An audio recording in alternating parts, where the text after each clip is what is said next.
Hi hello film lovers, welcome to Jigil Raju. మీకు time లేదు and నాకు టైం లేదు. త్వరగా ఒక్క ముక్కలో అండ్ చెన్నై లవ్ స్టోరీ ఈ సినిమా గురించి మాట్లాడుకుందాం. అండ్ మూవీ రివ్యూ అండ్ నా ఒపీనియన్ కూడా ఈ రివ్యూలో ఉంది. సో ఫైనల్గా మూవీ అయితే చూడడం జరిగింది. మూవీ ఎలా అనిపించిందిరా అంటే బాగుంది భయ, చాలా బాగుంది.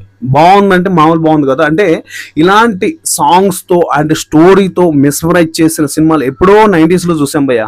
అండ్ నిన్నే ప్రేమిస్తా, నిన్నే పెళ్ళాడతా, చాలా మూవీస్ ఉన్నాయి. నాకు సడన్గా స్ట్రైక్ అవ్వట్లేదు మూవీస్. చాలా మూవీస్ ఉన్నాయి, అవి songs hit, at a time story hit, అంటే సినిమా హిట్.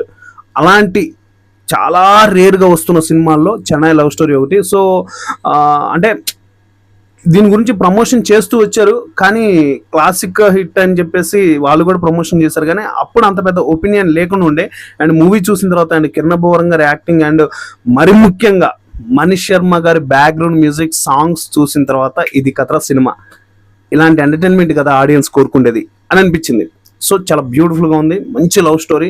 అండ్ స్టోరీలో మీకు ఒక ఇంపార్టెంట్ మలుపు ఉంటుంది. ఆ ట్విస్ట్ మీరు ఊహించలేరు. ఒకవేళ ఊహించినా కూడా, అంటే మీరు ప్రెడిక్ట్ చేసినా కూడా, మీకు ఒక కొత్త విజన్, ఒక కొత్త విజువల్స్ అయితే మాత్రం ప్రజెంట్ చేశారు మూవీ టీం.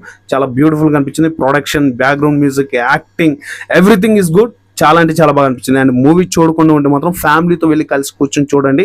కొంతమందికి అక్కడక్కడ వాళ్ళ లైఫ్ స్టైల్, అంటే వాళ్ళు లైవ్లో అచీవ్ చేస్తుంటారు కదా, లవ్ స్టోరీస్ కానీ, ప్రపోజల్స్ కానీ, ఇలాంటివన్నీ కూడా అవి వాళ్ళకి మళ్ళీ కొన్ని మెమరీస్ అయితే గుర్తొచ్చే అవకాశాలు అయితే చాలా బాగున్నాయి. అండ్ కిరణ్ అబ్బవరం గారు, చెప్పాను కదా, నేను ఆల్రెడీ ట్రైలర్ రియాక్షన్ చేశాను, చాలా అద్భుతమైన పర్ఫార్మెన్స్ ఇచ్చారు భయ్య కిరణ్ అబ్బవరం గారు.